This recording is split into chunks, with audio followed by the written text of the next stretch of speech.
looking at the soldiers who had become addicted to heroin in Vietnam. What happened when they came back to the US? They found that during the first 3 years after their return, only 12% of those who were addicted to heroin in Vietnam took up the habit again.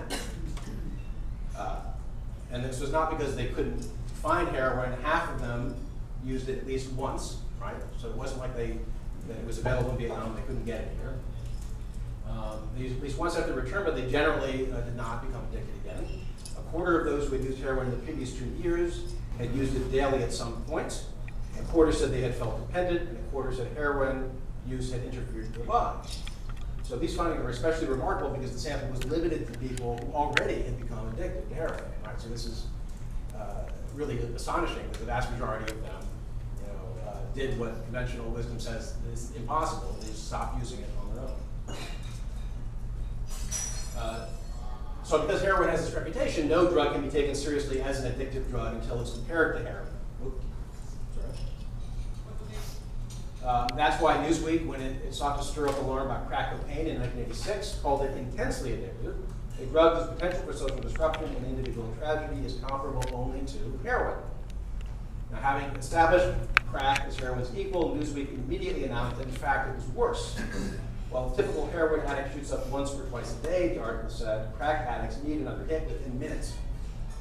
Newsweek also quoted the psychopharmacologist Arnold Washington, who claimed crack is the most addictive drug known to man, causing almost instantaneous addiction.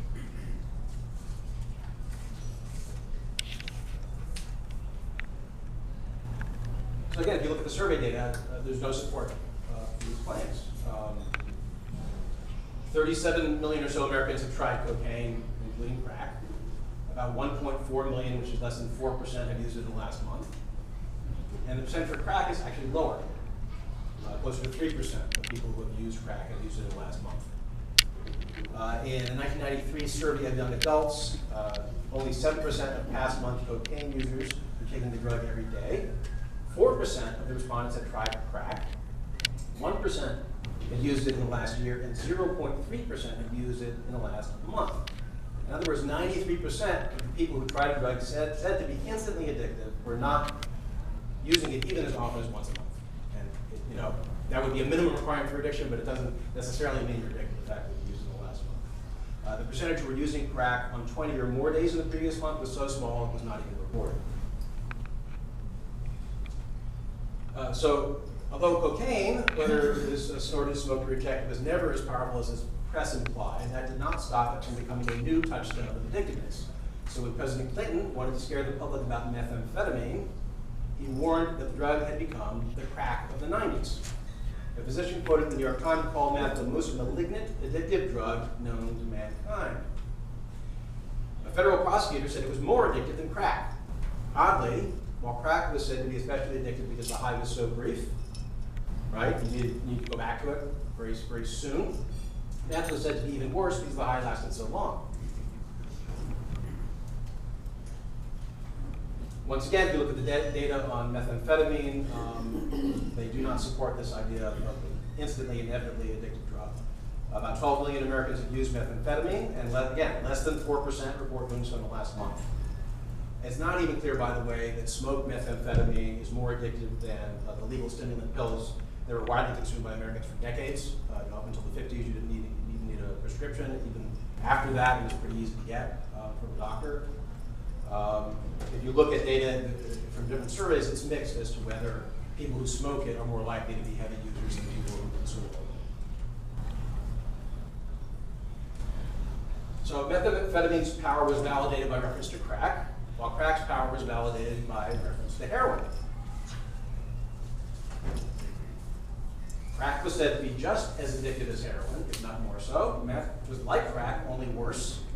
And throughout this period, public health officials and anti-smoking activists were emphasizing that nicotine was more addictive than heroin. So even as heroin served as a model for addictiveness, its reputed power was implicitly downgraded. More recently, though, it's been making sort of a comeback in the press. There was a story a few years ago in the New Orleans Times-Picayune, and it warned that heroin is more addictive than crack cocaine. Keep our eye on that. So you watch this title of most addictive drug rotate from one substance to another, and you start to wonder whether it really means anything. Now, by some measures, nicotine really is more addictive than heroin. If you're looking at the percentage of users who become regular users, the percentage of after users who are monthly or daily users, it's going to be much higher with nicotine, with tobacco products, than it is with heroin. A larger percentage of people who try it end up using it every day. But there are reasons for this other than nicotine's inherent power. You could probably think of something. It is much easier to use nicotine. I mean, nowadays it's not so easy, but if you can find substitutes for things that don't involve smoke, you can, at least in theory, use nicotine throughout the day, and it doesn't interfere with your work, it doesn't interfere with your interaction with your family. You meet responsibilities fine, you get to work on time. Whereas heroin, I'm not saying it can't be done, and I know some people who do it, but it's much, much harder to integrate daily heroin use throughout the day with meeting all your responsibilities. So, in a sense, the fact that nicotine is more compatible with everyday life, it's less disruptive to your life, makes it more addictive, right? And that's not usually what people have in mind when they talk about a really addictive drug. They imagine something that wrecks your life, right? That's the whole idea, isn't it? Now, drug's legal status can also affect addiction rates. If troubled or antisocial people are disproportionately attracted to addictive substances, which seems plausible, right?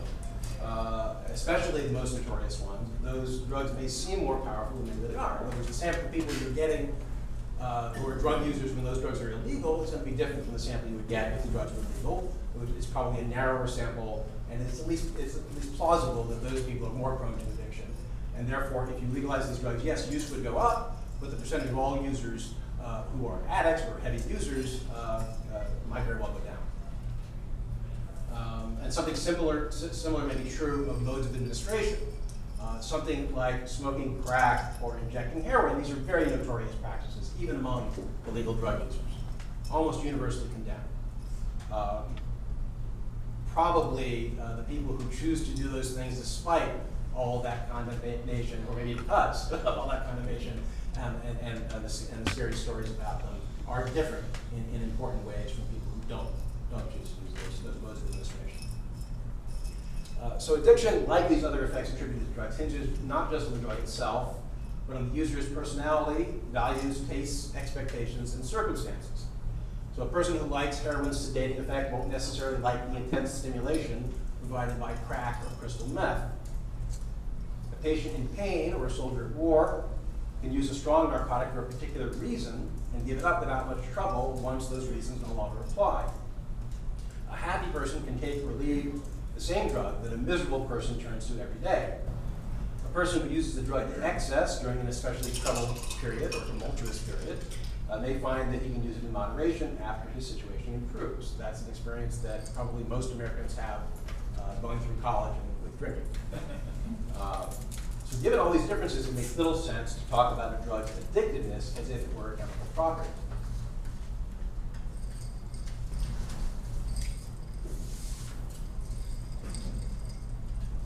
So, why is this important? Why did I go into all this stuff about pharmacology? Why do I have an interest in that? And why do I think it's important to drug policy debate? Because many people would say drugs are terrible. It doesn't mean they should be illegal. Right? Drugs will ruin your life, but that's your choice to make. What I find is that the crucial role of context in understanding why drug users behave the way they do really does have important implications for drug policy. But think about it. If it really were true that drugs forced themselves on people and compelled them to act antisocially, that would be a pretty compelling argument for prohibition. The war on drugs then would be literally a war on drugs. A war on these malevolent forces that are lurking inside certain chemicals. These chemicals are assaulting people and compelling them to do bad things. So that's you're going to stop these drugs from aggressing against people. That's a libertarian principle. Right? If all that were true, the war on drugs would be aimed at stopping aggression against innocent people, and that's a central function of government for those of us who believe in government at all. But if drugs don't really turn people into zombies, if drug users have a will of their own and can reasonably be expected to exercise self-control, the use of coercion becomes harder to justify. Social and economic forces can be relied upon to encourage moderation and responsibility. The role of the law can be limited to extreme cases where drug users violate other people's rights. In this light, the argument about currently illegal drugs looks more like the argument about alcohol, in which the proponents of enforced abstinence were ultimately defeated by advocates of true temperance. Thanks, and I'm happy to take questions.